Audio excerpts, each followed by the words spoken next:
बिल्कुल देखिए हैरानी होती है जतिन की, एक तरफ तो चोरी होती है, दूसरी तरफ सीना चोरी भी करते हुए नजर आते। बहुत शुक्रिया आपका। तो देखिए बिजली चोरी के आरोप के चलते चर्चा में आए सपा सांसद जियाउर रहमान बर को यूपी के बिजली विभाग ने झटका दे दिया है।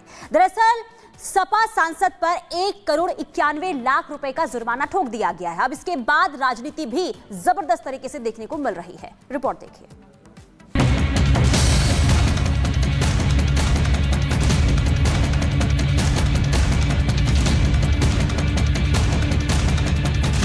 ना कोई आम ना कोई खास, बाबा के राज्य में कानून का राज।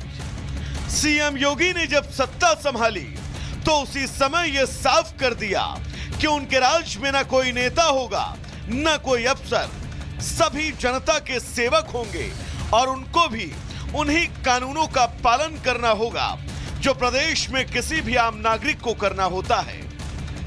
इसकी एक बानगी प्रशासन के उस एक्शन में दिख रही है जो इन दोनों संभल में चलाया जा रहा है।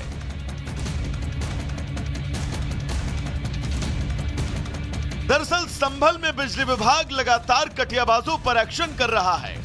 इस कड़ी में बिजली विभाग की टीम जब संभल के सांसद जियाउर रहमान बर्क के घर की जांच करने पहुंची तो बड़े खुलासे हुए।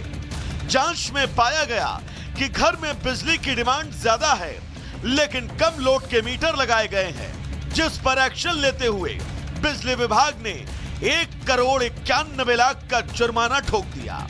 यही नहीं, बिजली विभाग ने उनके खिलाफ एफआईआर दर्ज करते हुए उनके घर की बिजली काट दी। जो ये थे कि 6 महीने से इनका बिजली का खपत जो है जीरो आ रहा था, जिससे प्रदर्शित होता था कहीं न कहीं जो है इलीगल तरीके से बिजली का यूज किया जा रहा है, जिसके क्रम में हम लोगों ने स्मार्ट मीटर लगाया था और आज स्मार्ट मीटर को चेक किया गया तो उसमें 5 किलोवाट से अधिक का जो है लोड पाया गया उसमें।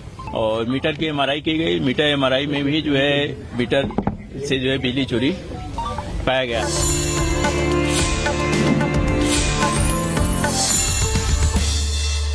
लिखने बुनने से लेकर, जैसा सुहेल ने कहा कि एक बड़ा मंच आज लगने वाला है और उसमें कई शख्सियतें ऐसी होंगी जिन्हें सुनने के लिए आप इंतजार कर रहे हैं। खबरों की दुनिया में रिपब्लिक मीडिया नेटवर्क राष्ट्र सर्वोपरि की भावना से आगे बढ़ता है और आज मुझे लगता है कि वो भावना आज इस संस्कृति के समागम में भी नजर आएगी। तो कुर्सी की पेटी बांध लीजिए क्योंकि आज का मौसम बदलने वाला है। धूप खिली है सर्द मौसम में और हम शुरू करने जा रहे हैं रिपब्लिक के संगम का शानदार सफर। हम बहुत आभारी हैं कि आज संगम के इस बड़े मंच पर हमारे साथ मौजूद हैं भारतीय संस्कृति और पर्यटन मंत्री श्री गजेंद्र सिंह शेखावत जी। तालियों के साथ स्वागत करिए। और हमारे साथ भारतीय नृत्य और कला की पर्याय पद्म विभूषण सोनल मानसिंह जी भी हमारे साथ मौजूद हैं। तालियों के साथ उनका भी स्वागत। मैं दरख्वास्त करूंगी रिपब्लिक मीडिया नेटवर्क के editor in chief Shri Arnab Goswami से कि वो इन असीम शख्सियतों के साथ आकर मंच पर दीप प्रज्वलन के साथ इस कार्यक्रम की शुरुआत करें, क्योंकि भारतीय परंपरा में हर शुभ चीज की शुरुआत दीप प्रज्वलन से होती है।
साहित्य, सुर और शक्ति के इस बेहद ही सुंदर समागम में, जिसे हमने संगम नाम दिया है, उसकी शुरुआत दीप प्रज्वलन के साथ अब वैदिक मंत्रोच्चार के साथ होगी। जैसा कि भारतीय संस्कृति का एक अभिन्न अंग वैदिक वीडियो है और तीनों वीडियो में अलग अलग तरीके से धमकी देने का जो काम है वो वहां पे जो लोग थे वो किया जा रहा था और इसी बिना पर संबल पुलिस ने सांसद के पिता के खिलाफ नामजद एफआईआर दर्ज की है। इसमें कर्मचारियों को धमकाना, सरकारी काम में बाधा डालना जैसी धाराएं जो कि बीएनएस के तहत आती है वो सब रजिस्टर किया गया है। लेकिन आप इसी से समझिए कि जब इससे पहले प्रशासन जाता था कोई भी बिजली का काम करने के लिए तो इसी तरीके से धमकाकर वापिस भेज दिया जाता था और यही कारण था कि कल जब एडमिनिस्ट्रेशन वहां पर पहुंचा, पूरा एक तरीके से असेसमेंट लेने पहुंचा तो कहीं ना कहीं पूरी पुलिस फोर्स के साथ पहुंचा। लोकल पुलिस वहां पर थी, साथ ही रैपिड एक्शन फोर्स के जवान वहां पर थे और यही कारण है कि पहले बिजली विभाग की टीम ने डीएम से अनुरोध किया कि वो इस तरीके से काम करना चाहते हैं और तस्वीरें सबने देखी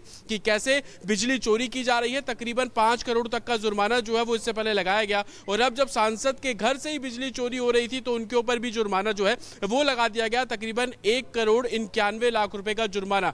तो आप ऐसे ही समझिए कि पूरे संबल में किस तरीके से बड़े स्तर पर जो बिजली चोरी का काम है वो किया जा रहा था। अब सिर्फ बिजली ही नहीं, दूसरे जो एडमिनिस्ट्रेशन है, चाहे वो फोन लाइन हो, वो अलग अलग तरीके से एसपी संबल को फोन कर रहे हैं और ये बोल रहे हैं कि वो भी उस इलाके में जाकर जो चोरी हो रही है, उनके इक्विपमेंट्स जो है वो चोरी किए जा रहे हैं, उसको लेकर कार्रवाई करना चाहते हैं। तो ये माहौल संबल का था। पिछले कुछ दिनों में साफ तौर पर देखा गया कि कैसे धड़ल्ले से एडमिनिस्ट्रेशन के साथ खिलवाड़ किया जा रहा था और यही कारण है कि अब एडमिनिस्ट्रेशन, चाहे वो अतिक्रमण हो, बिजली चोरी हो या संबल के जो पुराने इतिहास है उसको रिवाइव करने का काम हो, वो बहुत तेजी से कर रहा है। और उसी की कड़ी में सांसद के घर में बिजली चोरी होना और उसके बाद ये तर्क देना कि जनरेटर उनके घर पर है और सोलर पैनल वहां पर लगा हुआ है, तो कहीं ना कहीं एडमिनिस्ट्रेशन ने हर फ्लोर का अलग अलग असेसमेंट किया, हर फ्लोर पर क्या क्या अप्लायंसेस लगे हुए हैं उसकी बारीकी से जांच की और उसी के बिना पर विद्युत विभाग में सांसद के खिलाफ मुकदमा दर्ज किया गया। और जिस तरीके से इस वीडियो में आप साफ तौर पर सुन रहे हैं कि कर्मचारियों को धमकाया गया,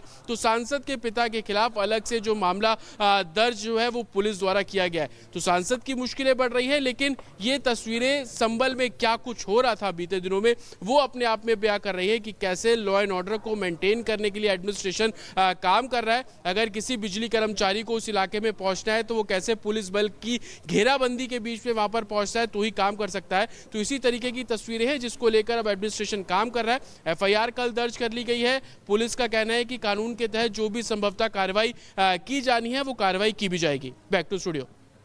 जी बिल्कुल, देखिए हैरानी होती है जतिन की, एक तरफ तो चोरी होती है, दूसरी तरफ सीनाजोरी भी करते हुए नजर आते। बहुत शुक्रिया आपका। तो देखिए बिजली चोरी के आरोप के चलते चर्चा में आए सपा सांसद जियाउर रहमान बर को यूपी के बिजली विभाग ने झटका दे दिया है।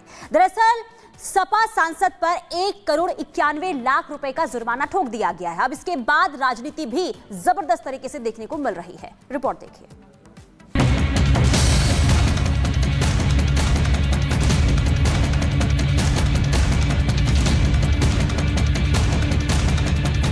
ना कोई आम ना कोई खास, बाबा के राज्य में कानून का राज। सीएम योगी ने जब सत्ता संभाली तो उसी समय यह साफ कर दिया कि उनके राज्य में ना कोई नेता होगा ना कोई अफसर, सभी जनता के सेवक होंगे और उनको भी उन्हीं कानूनों का पालन करना होगा जो प्रदेश में किसी भी आम नागरिक को करना होता है। इसकी एक बानगी प्रशासन के उस एक्शन में दिख रही है जो इन दोनों संभल में चलाया जा रहा है।